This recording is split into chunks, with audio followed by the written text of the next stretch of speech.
Brak rozwiązań prawnych dla tęczowych rodzin naraża je na szereg trudności, o których inne rodziny nawet nie myślą.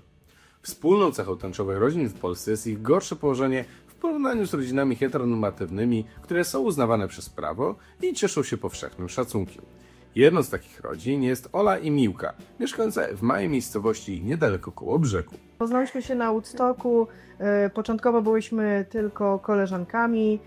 Każda gdzieś tam miała swoje życie. Po kilkunastu latach spotkałyśmy się ponownie na Woodstocku. Już ty, Milena, miałaś swoją rodzinę. I Męża i 2 dzieci. dokładnie.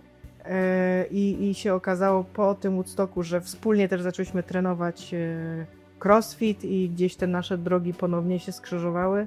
Zaczęliśmy się przyjaźnić i tak pomału zaczęło się między nami coś rozwijać większego. Ola bardzo szybko mi się oświadczyła w Krakowie. Tak, była w Bernatce. Tak, mamy swoją kłódeczkę, albo już jej nie ma, nie wiem, czy jeszcze wytrzymała, czy nie. W każdym razie my ze sobą wytrzymałyśmy. Tak. A 2 lata temu ja poprosiłam Olę o jej rączkę na Woodstocku, żeby nie było. Żeby było mi łatwiej podjąć decyzję, zrobiłaś to na wielkim kole, gdzie mam lęk wysokości. Tak. Na samej górze. I nie miała szansy ucieczki. Z dzieciaczkami mieszkamy na wsi pod Kołobrzegiem.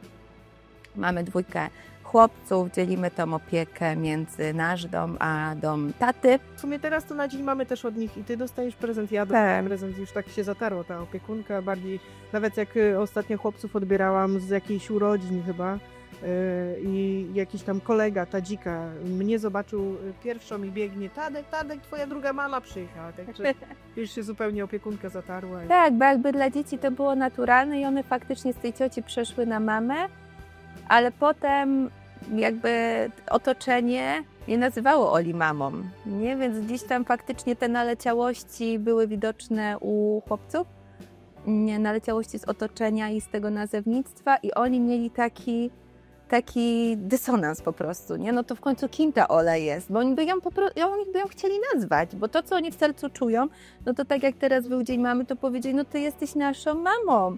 Jak się coś stanie mamie, czyli mi, no to ty będziesz naszą mamą, jakby ty jesteś z nami cały czas, nie? I też się tam popłakałyśmy. A gdzieś tam cały czas to otoczenie mówi, że nie, że Ola nie jest, że mama to jest ta, która rodzi. Ja, jejku. I tak samo na wsi, no okej, wiadomo, że czasami gdzieś tam jest jakieś spojrzenie, ktoś nas tam zmierzy, popatrzy, o, za ręce się trzymają, coś. No to jakby do tej pory jest, ale ale jakby nie ma ciągu dalszego, nie ma samego jakiegoś aktu agresji, jakby samo takie spojrzenie, to jest po prostu spojrzenie bardziej z ciekawości, bardziej naprawdę idą za rękę, ojejku. Tak, no, to na tej zasadzie, ale nie na zasadzie jakiejś złości, agresji, właśnie hejtu i tak dalej. Nie, i tak samo wobec chłopców. To też jak najbardziej. Też był taki moment, że bałyśmy się, jak było to przejście z przedszkola do szkoły. No bo przedszkole, oni chodzili do prywatnego, mieli malutkie grupy, my się wszyscy znaliśmy. Bardzo nas wspierało przedszkole w tym wszystkim, więc w ogóle super jesteśmy wdzięczne, bo mieli naprawdę ekstra podejście. No i potem był drugi taki kamień milowy, no szkoła. Szkoła jest duża, jest publiczna. Kilkuset uczniów. Też nowi to są nauczyciele. Tak, nowe osoby. Też nie wiedziałyśmy, jakie będą mieli do nas podejście, czy pozwolą mi, nie wiem, czy będą mi udzielać jakichś informacji, czy nie, no to też było dla nas takie... No taka niewiadoma, no to też jest już kolejny znak zapytania i tych kamieni milowych jest dużo, bo za każdym razem jakby coming out jest na każdym kroku i każdego dnia. I chcesz czy nie, musisz powiedzieć, z kim śpisz, z kim jesteś, jaki masz model rodziny.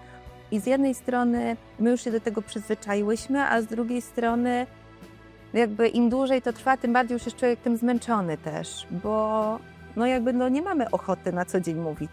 No bo czemu? No bo w imię czego, nie? Jakby zupełnie obcej osobie nagle mówić o życiu prywatnym i jakby to nie jest nasza decyzja, tylko tak, społeczeństwo i sytuacje, instytucje nas do tego zobowiązują. Przyjęłyśmy taką formułę i taką zasadę jakby w naszym życiu, że z buta wjeżdżamy, czy ktoś akceptuje nas, czy nie, czy jemu się podoba, czy nie, to my jesteśmy razem, tworzymy rodzinę, jesteśmy we dwie, są dzieciaki, mieszkamy gdzie mieszkamy, mamy taki model życia, a nie inny.